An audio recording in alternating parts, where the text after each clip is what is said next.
Hello and welcome to this week's episode of Taking Care of Business. As we said last week, Carl and Lewis are off eating twisters in Hyde Park in London, so we're on the summer takeover of the show.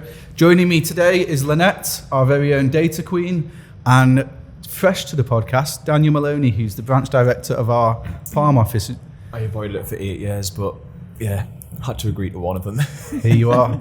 So this week, guys, we're going to talk through data from Q2 of this year. It's quite a meaty podcast, really. So we'll get straight on with it and share some of the insights that we have. So turning to Lynnette first, what would you say is the main kind of headline figures or headline data pickouts of Q2? So, I get so excited with data, but this month in Q2 has been phenomenal for the Dubai real estate market. I would say I have two. So as of July 1st, we've already reached 70.8% of total sales volume of 2021. Wow. Only 7 months in. Yeah. Which is crazy. And then also we've had so June was the highest month ever on record in terms of real estate value with 22.7 billion dirhams. Wow.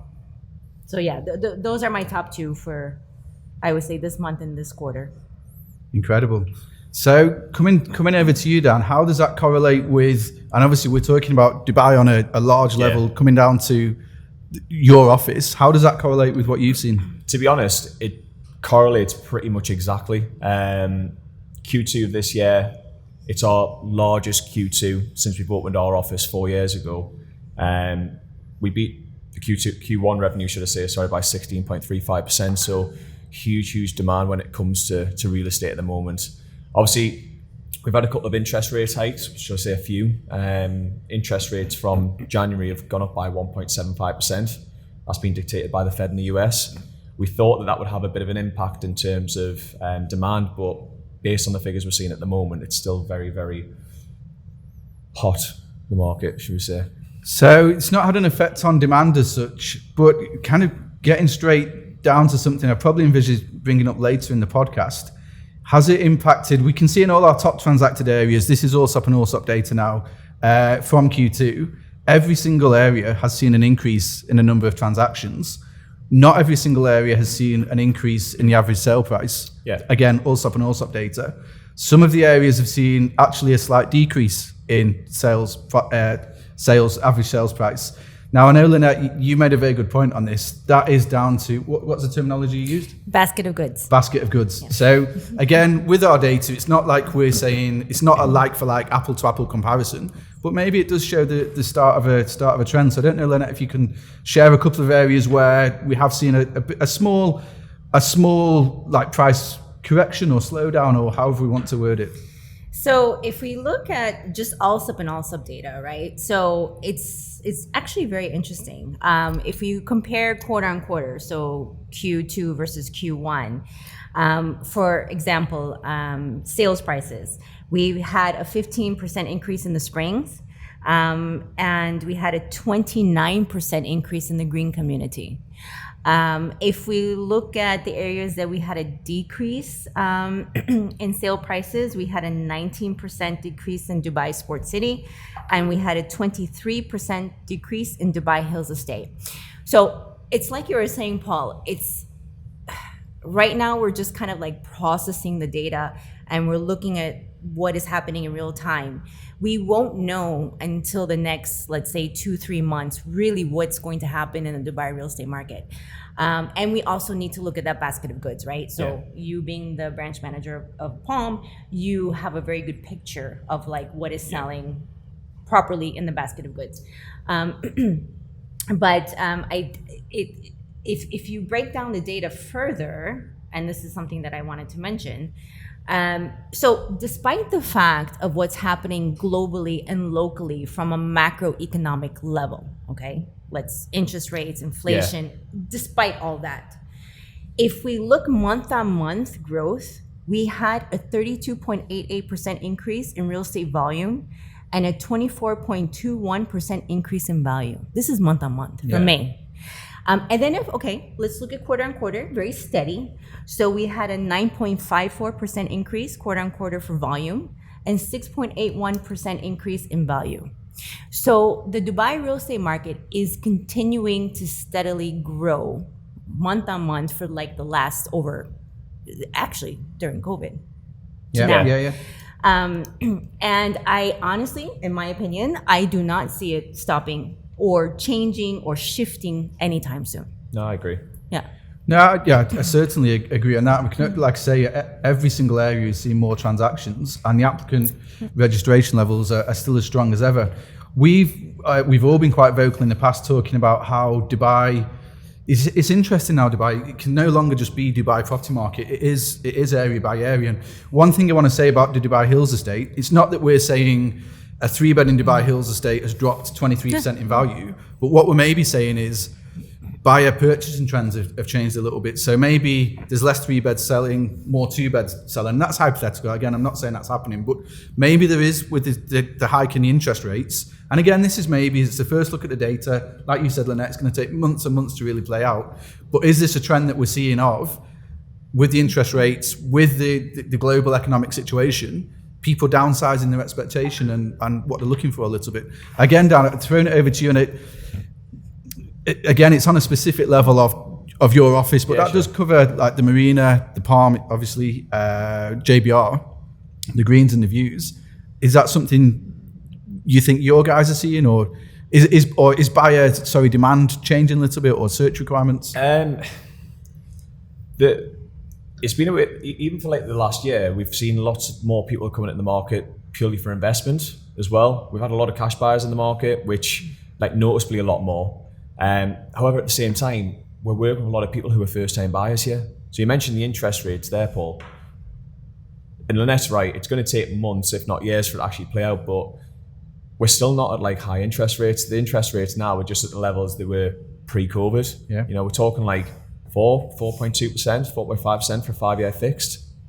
That's not high. I think my first mortgage I got before COVID was like 3.99 fixed for 3 years. So it's a really, really good time. And in terms of the clients that we're working with, they've all lived here a long time.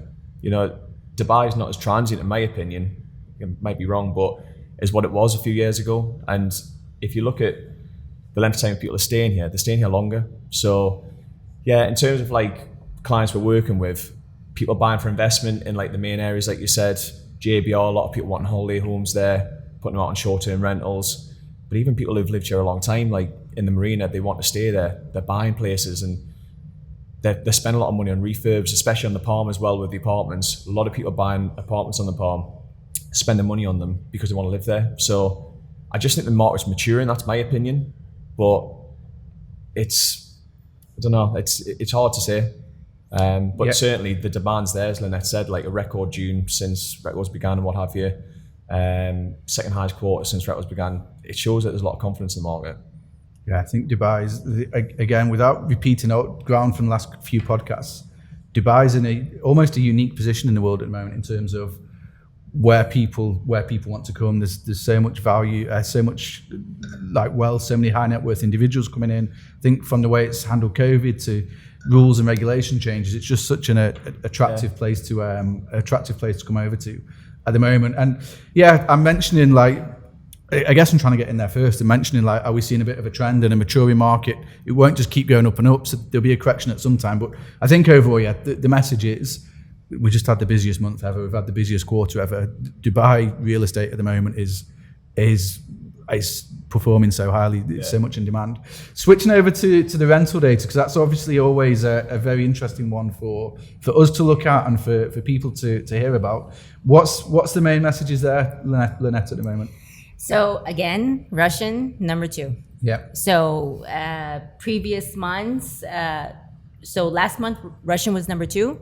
The month before that, it was number 5. Before that, it was not even in top 10. British always being number 1. Yeah. So again, Russian is the number 2 nationality for tenants. Again, the rental rates. So if you look at overall Dubai rental increase, it's been about 30% year on year. And we will be doing a further report on this month. But for example, with ALSUP and ALSUP data, if you look at the top areas, Dubai Hills Estate, 59% increase quarter on quarter. Wow. for rentals. That's possible. Very popular place. And Jumeirah Gulf Estates, 44% increase, quarter on quarter. So we know the rents are going up and they will continue to go up. As I've been saying in the last few podcasts, and I still will continue to say it, September is the time when the new visa schema gets overhauled and everything gets implemented. And we're going to see a lot of people come into town looking for jobs, looking to relocate, to relocate their businesses. And I do, and majority of these people will be renting. They won't be buying. Yeah. Oh. Yeah, I think that shows in the Ijari registrations as well, doesn't it? So 14% year-on-year increase in Ijari registrations, which is new rental agreements. And I think in Q2, a 41% increase in rental transactions. And is that's from the land department, not Yes. also? That is from DLD, correct. So that shows the population shift and the population increase, and all of the new people you just mentioned come into the city. I mean, for 41% increase, it's huge, really, isn't it, year on year? So it's, again, in terms of Dubai being the place that a lot of people want to come at the moment. And again, it's something we've said for years. People come over, they'll rent for 2 to 5 years. It's a maturing market. Then following that, they'll get to know Dubai. They'll get to know the places they like and they want to be, and they'll jump onto the property ladder. So not only is this great, in my opinion anyway, 41% increase in Ijara is now great for the market now, but hopefully what that means in the next 2 to 5 years, there's a lot more buyers that are entering the market. Yeah. Say that again? I'll say it'll strengthen the sales market because they'll become buyers. So it's a cycle, isn't it? Good. So what else? What other interesting things are we reading into the data that's come across for us? So if we look at another interesting thing is we've kind of been in that 60-40% split between off-plan and secondary, with secondary being the 60%. Secondary is still holding strong. There's been quite a few launches in the off-plan market that we saw over the last few weeks, month, which people we jumping won't over see. barriers to get there. Yeah, it's been crazy, hasn't it? Yeah. Which we won't see that data show up into the Dubai Land Department registry for like the next month or two. So we really won't be able to gauge those numbers right now. But secondary market is still holding very strong. As I said earlier, normally the summer months are pre-COVID. They're the slower months. Yeah. Last year there was a little bit of a dip. This year with more people traveling, to be honest, I don't really see it dipping. I do foresee the next few months either staying steady, more or less, with transaction volume. So it's going to be, it's really going to be very interesting. But so I'm going to go really deep into the data please here. do. Okay. So in overall sales volume, we had a 45.62% increase when comparing Q2 2021 to Q2 2022. And when we compare secondary sales, we had a 40.42% increase in volume comparing from Q2 last year to this year. And then for off-plan, we had a 54.12% increase in sales volume and 105.68% increase That was in the start off-plan me before. value. Yeah. So this is where I see, okay, there's been a lot of new launches. I know in Dubai Hills, it was almost 2,000 dirhams per square foot. Yeah. Yeah. For the last launch, I think it was Ellington. I do see the prices, and we've talked about this before in the other podcasts. I do see the prices continue to rise in the off-plan market, price per square foot, just because of the supply chain issue, the cost of construction material, which is going to be very telling of the market, because normally in the past, when investors have come into the market, they're looking for off-plan. This is where I see we're going to start to see that shift, and we're seeing that very strong 60-40% right now. In the secondary market, we're going to continue to see that. I think the big thing as well is the investor visa that they rolled out, the 10-year investor visa. You qualify with that off-plan as well, don't you? Mm-hmm. So I think as well with the payment plans combined with that, it's a good way for people to get hold of those investor visas. So and it's having a huge impact, because like we know from speaking to Finton and his team, it's so hard for them to get into launches. Like we have so many clients that want to buy properties, and say if we have, let's just put a figure on it, 20 clients for a launch somewhere, we maybe do 1 or 2 sales. Yeah. And it's such a battle to try and try and get our clients in through the developer doors. So I think you're right. That is a market that will run and run for some time yet. The thing is as well, like that, as I said, that was the stat that stood out to me when we were talking before, Paul. 105.68% increase in the value off plan. I think that's a positive as well for the secondary market. Mm-hmm. You think people are going to see better value in the secondary market, but that's a huge stat, isn't it? Increase, huge. And also, I think what we're seeing, especially over the last month with off-plan sales, it's not sustainable.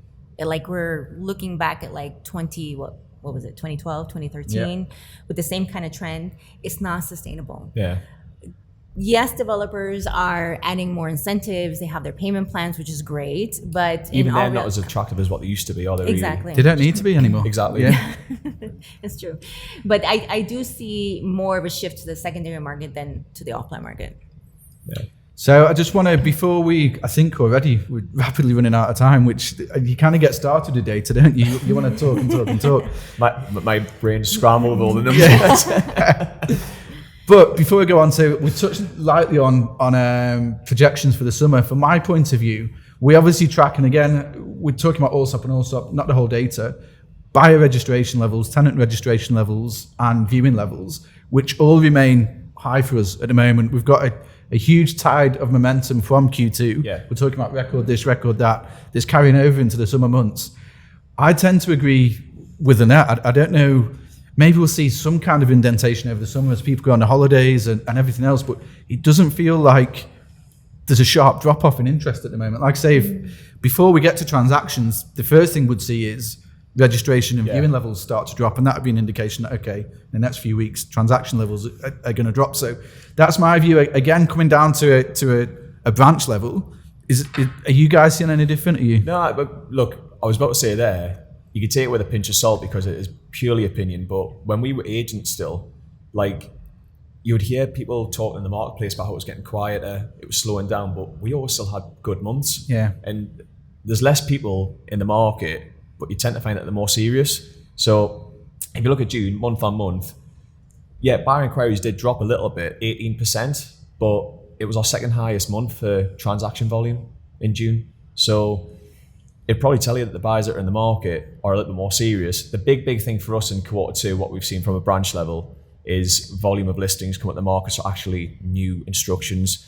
It was a 21.6% drop quarter on quarter. So if you're a buyer in the market, if you're a buyer in the market and you're looking for something, especially if you've been looking for a while, you're acting on it. You know, if you see something which ticks all the boxes, you don't find buyers out looking as many properties as what they used to because they're just not available. So and they know they need to move quickly. And it's that thing, supply and demand. Whilst the supply is still limited, the demand's going to be high. So as I said, a slight drop off in terms of buyer registrations, but in terms of transaction volumes, it was our second highest month yet to date. So I think we'll still have a strong summer. That's my opinion anyway. Agree.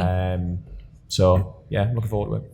Well, let's see how it plays out. That's it. I think we've had the signal from James. Time's up for this podcast. We're going to be putting reports out. We'll be putting graphics. We'll be putting bar charts, pie charts. We'll be putting everything out on our social channels. We'll release a couple of things to the press as well. If there's anything you want to know more from us about data or what we're seeing in the market or what we've seen historically, because that's the only thing we can really report on a fact is what we have seen over quarter on quarter, year on year, half one this year against half one last year. Just let us know if you're interested in our projections or if you disagree with anything we say, let us know also. And of course, always, the more you can like and subscribe to the channel, the better for everyone. So it'd be very much appreciated. Thank you. And until next time, thank you, Lynnette. Thank you, Dan. First. Data beats opinion. Yeah. See you soon.